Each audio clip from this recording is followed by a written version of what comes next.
Seorang namanya Ma'bad Al-Juhani yang dia mengatakan al-amru unuf, yaitu Allah Subhanahu wa taala tidak mengetahui kejadian apa yang terjadi. Muncul baru Allah tahu. Tidak ada namanya takdir sebelumnya. Jadi setelah terjadi baru Allah tahu. Tentang sejarah singkat firqah-firqah ya.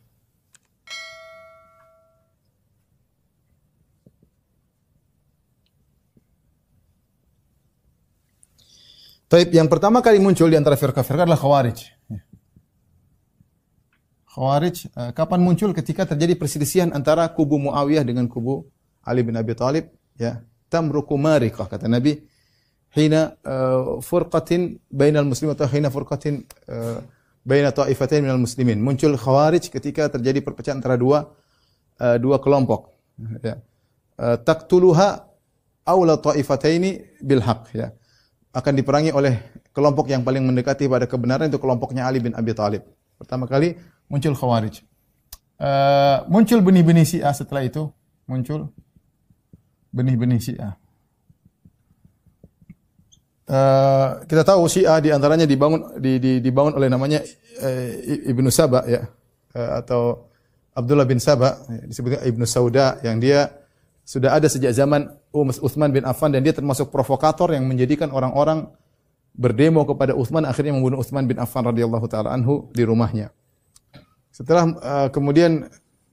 itu muncullah, tapi Syiah dulu tidak seperti Syiah sekarang lebih tambah parah, ya. Setelah itu muncullah Mu'tazilah, ya. Sebelumnya Qadariyah, ya.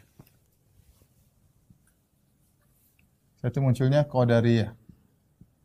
Qadariyah muncul di zaman Ibnu Umar dengan munculnya seorang namanya Ma'bad Al-Juhani yang dia mengatakan al-amru unuf, yaitu Allah Subhanahu wa taala tidak mengetahui kejadian apa yang terjadi.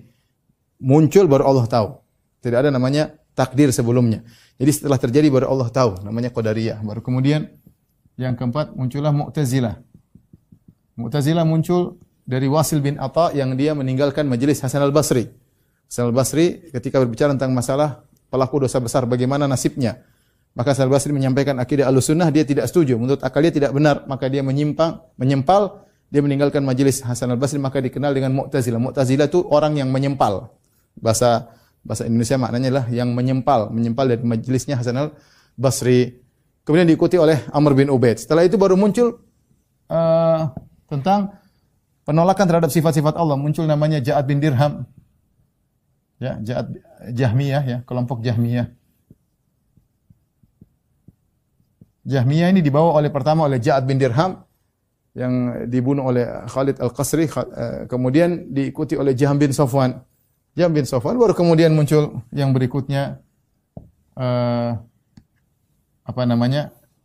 Jahmiyah, baru kemudian muncul Mu'tazilah yang berbicara tentang yang menolak sifat-sifat Allah.